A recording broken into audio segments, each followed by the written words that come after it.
Hello and welcome back. In this tutorial, we will study how to eliminate duplicate rows in a table, and we will study how to describe the structure of a table. And if you haven't subscribed to our channel yet, click on subscribe button here and click on bell icon so that you will notify as soon as we upload any video. For eliminating duplicate rows, first of all, we should see duplicate rows in a table. For example, select department ID from employees. As you can see here, department number 50 is displayed multiple times. So when a data is displayed multiple times, is called as duplication.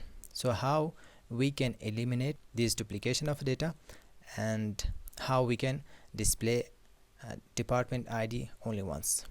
So we can do this work with using distinct keyword. Distinct department ID from employees.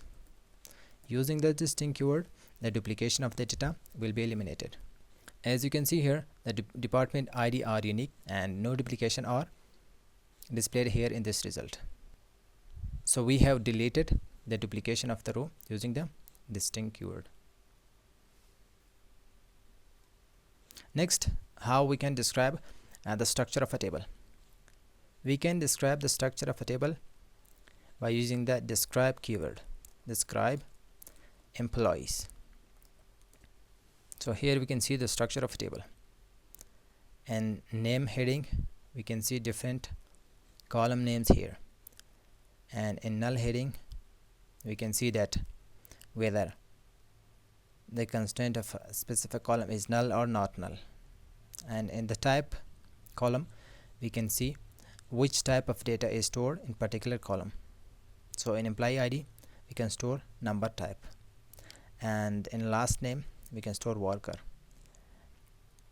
In hire date, we can use date type of data. So we can also describe the structure of a table using the DESC keyword or disk keyword, disk employees.